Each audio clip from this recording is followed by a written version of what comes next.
This is Autoline Daily, the show dedicated to enthusiasts of the global automotive industry. We're 32 days into the war in Iran. Gasoline prices in the U.S. now average over $4 a gallon, and we're seeing some wild behavior going on in the market. For the next 2 weeks, GM is going to idle its assembly plant in Detroit that makes electric pickups and SUVs. At the same time, it's going to boost overtime at its plant in Flint that makes gasoline-powered heavy-duty pickup trucks. Ford is also canceling the summer shutdown for its F-Series pickups so it can make up for lost volume due to a fire at an aluminum supplier plant last year. While higher gas prices can hurt big truck sales, right now GM and Ford say demand is strong. We'll have a better idea of how sales are going later this week when all automakers will report their results for the first quarter. You know, it's not unusual for automakers to announce layoffs when business slows down, but we've never seen anything like the scale at BYD.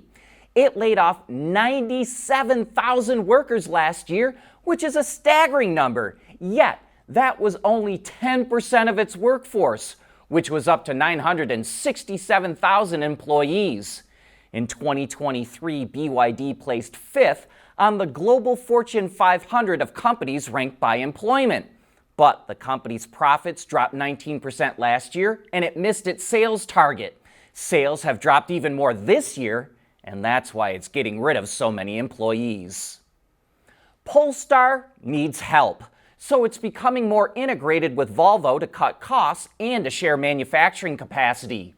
Volvo loaned Polestar about $1 billion, and it will now convert $274 million of that debt into shares of Polestar.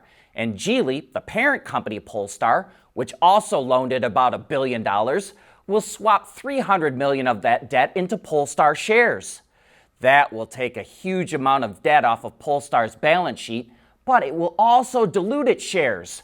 Those shares are down 83% from a year ago.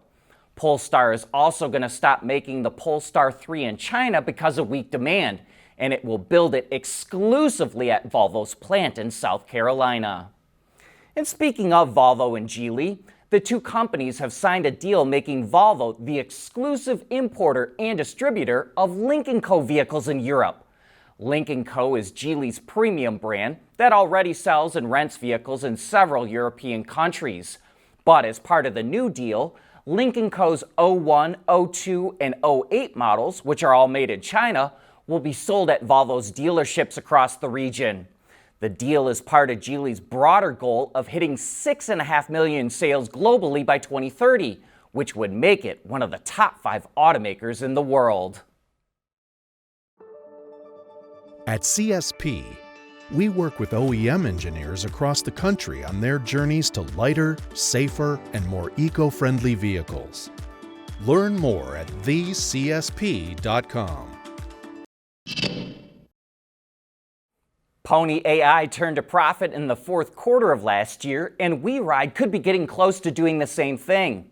While there are more people taking rides in the Robotaxis, their big jumps in revenue is coming from selling their technology. Pony.ai actually made less from the rides it provided last year, but revenue generated from selling its technology was up nearly 340%. WeRide did better with its service revenue, up about 19%, but its product revenue from selling Robotaxis, Robobuses, and Robo Street Sweepers was up 310%. Both companies plan to more than double their Robotaxi fleets by the end of this year. Pony.ai wants to have 3,000, and WeRide is aiming for 2,600. But right now, they're seeing much bigger growth from selling their tech to other companies. It's an unstable time for automotive suppliers, which is why some companies are pivoting to new business. Gasgoo reports that a number of Tier 1 suppliers in China are shifting from cars to robotics. And for many companies, it's a smooth transition since there's a lot of crossover components, like electric motors, actuators, sensors, castings, wiring, and stampings. Another reason for the pivot is that robotics can be more profitable. One Tier 1, called Tuopu, says its robotic actuator business, while still relatively small, had a gross margin 10% higher than its auto parts business, and suppliers like the idea of finding new markets. The automotive business is a cutthroat, hyper-competitive segment that's not growing, while robotics, especially humanoids, is blowing up. Honda has established a new startup called Path Ahead that says it's developed the world's first artificial aggregate made from desert sand. This material, which it calls rising sand, can be used to make a number of products, but its main application will be in asphalt and concrete for road construction. The startup plans to set up its own construction plant in Kenya by 2028 to mass produce the material, and it picked Kenya because only about 20% of Africa's roads are paved. One vehicle we could see traveling on those new roads is Honda's quad cycle that it first revealed in June of last year. Called the Fastport eQuad, it features a pedal assist powertrain, swappable battery packs, and regen braking. Deliveries in the US and Europe were originally projected to start late last year, but with the model going on display at the New York Auto Show next week, it looks like they'll go on sale this year. No word on pricing for the eQuad yet, which is made at Honda's Performance Center in Ohio, where it used to make the NSX. We've got some market intel here, courtesy of Auto Forecast Solutions.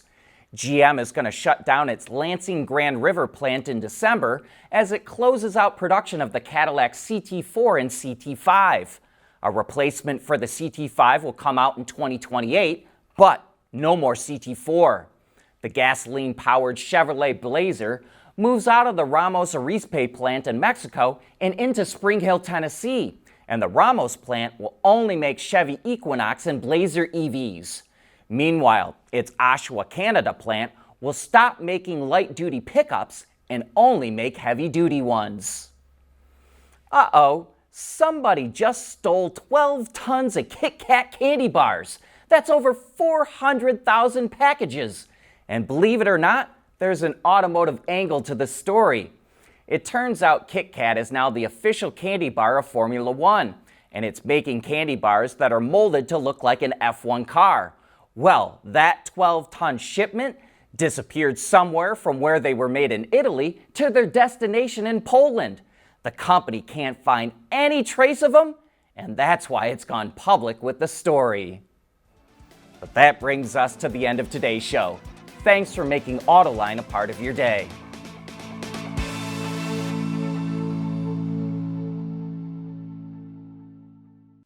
Autoline Daily is brought to you by Alex Partners, when it really matters. CSP, the Composites Solution Partner. Intrepid Control Systems, over-the-air engineering, boost your game. And thanks to the following YouTube and Patreon members.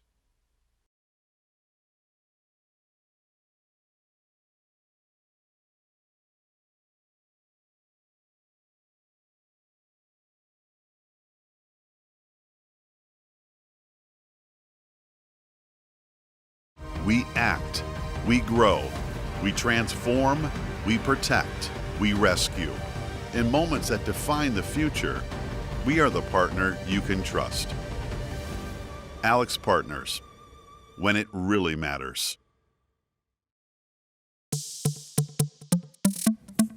At Intrepid, we produce network hardware and software solutions, enabling vehicle manufacturers to innovate and design the next generation of modern mobility.